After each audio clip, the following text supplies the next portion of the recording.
Hello, manna gatherers. I was having some technical difficulties. That's why this manna is not a morning manna. It is a afternoon manna. My camera wasn't working and I had to go through a whole upgrade and system restart. And so, here we are as it continues to pop up. Excuse me. I need to shut some of this down. Got it. All right. Thank you, Microsoft.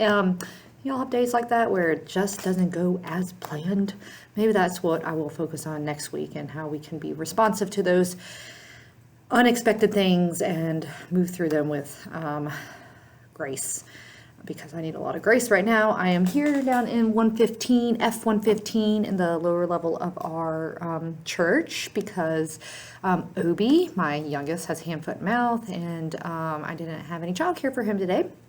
So I am working from here. He's napping right now, but he has this whole little area to run around while I work up here. Anyways, it is good to be with you on this Thursday, even if it isn't right in the morning. We are here on this afternoon, Thursday. We are back with Paul.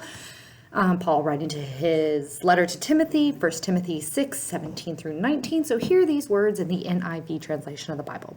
Command those who are rich in this present age not to be arrogant, nor to put their hope in wealth, which is so uncertain, but to put their hope in God, who richly provides us with everything for our enjoyment. Command them to do good, to be rich in good deeds, and to be generous and willing to share.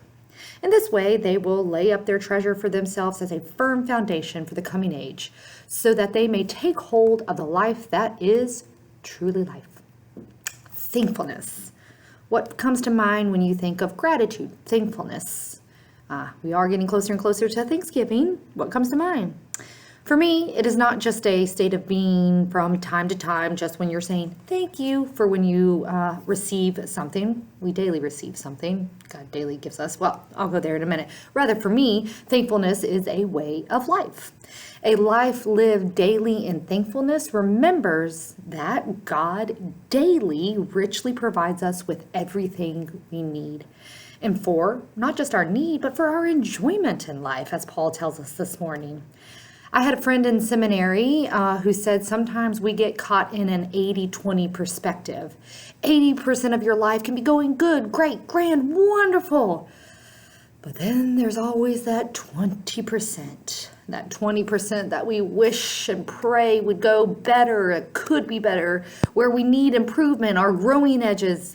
And a lot of times for many of us, even though that 80% of life is going awesome, we get caught up in the 20%. Most of our attention and focus are on that 20% where we aren't finding enjoyment in life. The squeaky wheel gets the oil, they say, or gets the attention. And sometimes we are so preoccupied with wanting the 20% of our squeaky wheel life to be better that we completely lose sight of the 80%. That's pretty awesome. That's what I think Paul is reminding us of this morning. When we put our whole hope in God, we have eyes to see the 80%. And in seeing the 80%, we give thanks. In giving thanks to God for blessing us in such a way, we enjoy the 80% instead of getting miserably wrapped up in the 20%. And because when we do focus on that 20% of where life could be a little better, that can rob us of any enjoyment, because we become so consumed with what God hasn't given us, with what God hasn't done for us, what prayers God hasn't answered, in the ways God, it seems, hasn't provided for us. So I think before you head down that slippery slope, catch yourself. Catch yourself by redirecting your thoughts, your eyes, and focusing on what God has done and what God has given you. Such a perspective leads you to really enjoy life, an enjoyment that cannot be found in things, in the restless pursuit of things, but can only be found in God.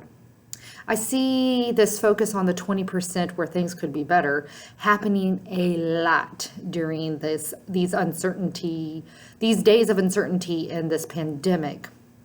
And with all the stuff going on in our country and our world, it's a crazy, crazy year, this 2020 year. And it is easy in such a time to lament those normal things we used to freely enjoy that right now we cannot.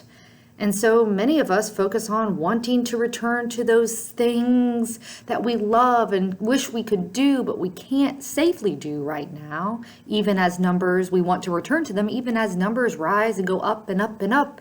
For COVID, positive COVID cases are going up and up in our state. We focus so much right now, even in the midst of this, on what we can't do or what we don't have, or how things have changed so much. And I just want to return to normal. And you know what? We are missing the enjoyment on what God is doing and providing for us right now, on maybe the new and different ways that God is richly providing and blessing us with right now for our enjoyment. It might not look like the past. We rob ourselves of enjoyment because we have made it up in our minds that we cannot enjoy life, or we can only enjoy life if we can fully return to those things that we once did. Have you ever had those thoughts? I'm guilty. I've had them several times. But I believe even as times call for us to keep remaining socially distant, wearing masks, and taking the necessary precautions to keep all people safe, God is still, in the midst of all that, richly providing for all of us. We just have to train our eyes to see God's goodness, God's rich blessings in such a time.